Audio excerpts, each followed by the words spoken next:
Assalamualaikum warahmatullahi wabarakatuh. Perkenalkan, nama saya Karsum, Sarjana Pendidikan, Magister Manajemen dari SD Negeri Ngimbang. Pada hari ini, kami akan membuat aksi nyata di dalam PMM bab tentang mengapa kurikulum perlu berubah. Untuk sekolah yang ingin maju, maka perlu itu kurikulum. Apa itu kurikulum? Menurut Sukma Dinata, kurikulum adalah suatu rencana yang dijadikan sebagai pedoman atau pegangan dalam kegiatan proses belajar mengajar. Menurut Hilda Taba 1962, kurikulum adalah a plan of learning, yang berarti bahwa kurikulum adalah sesuatu yang direncanakan untuk dipelajari oleh siswa yang memuat rencana untuk peserta didik. Pengertian kurikulum menurut Peraturan Pemerintah Nomor 19 Tahun 2005, kurikulum adalah suatu seperangkat rencana dan pengaturan mengenai tujuan, isi dan bahan pelajaran serta cara yang digunakan sebagai pedoman penyelenggaraan kegiatan pembelajaran untuk mencapai tujuan pendidikan. Jadi, sekolah harus punya kurikulum yang memadai jika ingin sekolah itu maju sesuai dengan keinginannya yang tercantum dalam visi dan misi. Mengapa kurikulum harus berubah?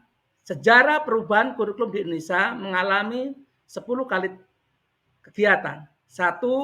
Kurikulum 1947, kedua kurikulum 1952, yang ketiga kurikulum 1964, yang keempat kurikulum 1968, kelima kurikulum 1975, yang keenam kurikulum 1984, kemudian yang ketujuh kurikulum 1994, yang kedelapan kurikulum 2004 yang terkenal dengan kurikulum berbasis kompetensi, yang kesembilan kurikulum 2013 atau K13, yang terakhir hari ini kurikulum merdeka diterapkan mulai tahun pelajaran 2022-2023. Mengapa kurikulum ini berubah?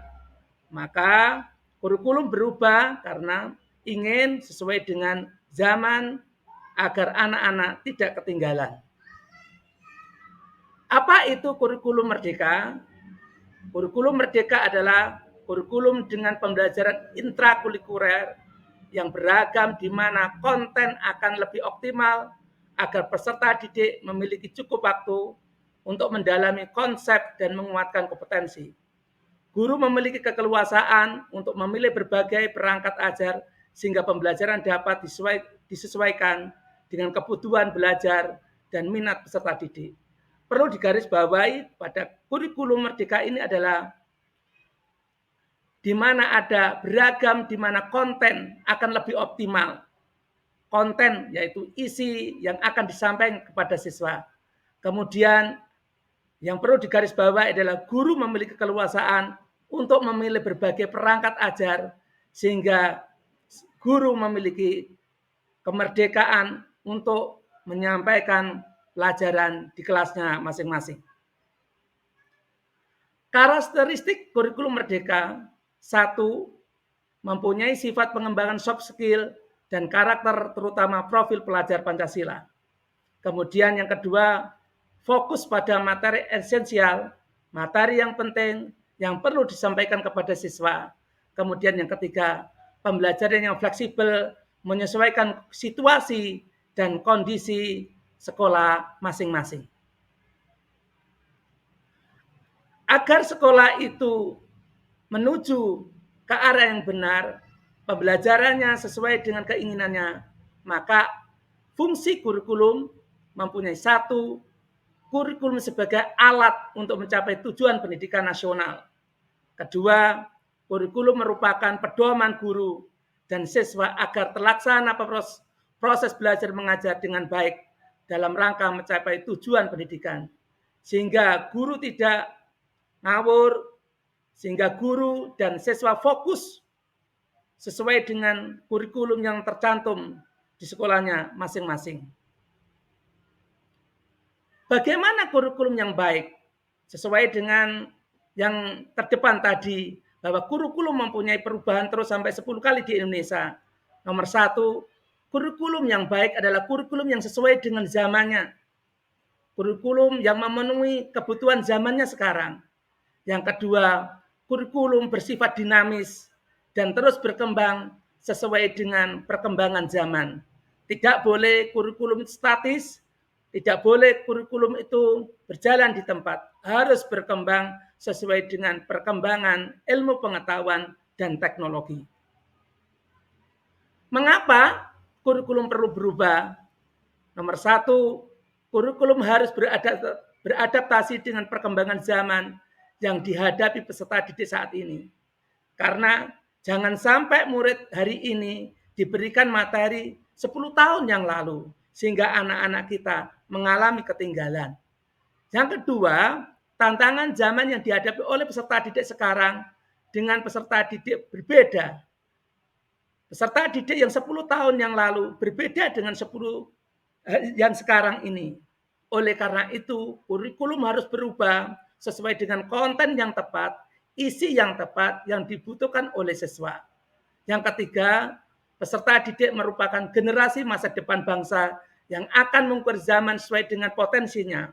Oleh karena itu, harus disiapkan dengan baik, harus disesuaikan dengan zamannya, sehingga peserta didik bisa mengisi zamannya ini dengan ilmu pengetahuan dan teknologi yang dikuasai oleh siswa.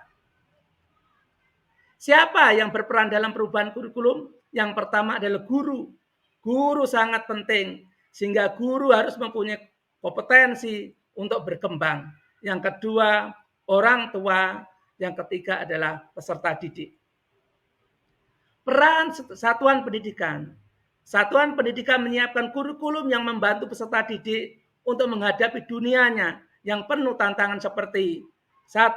Perubahan global, 2. Teknologi digital, yang ketiga industri multinasional, yang keempat transformasi budaya.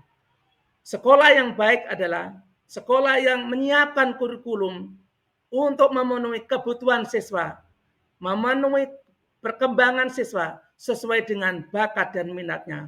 Oleh karena itu, di SD Negeri Ngimbang menggunakan kurikulum merdeka yang terbaru, sehingga dengan harapan siswa bisa berkembang dengan baik karena terpenuhnya kebutuhan sesuai dengan kurikulum yang berlaku.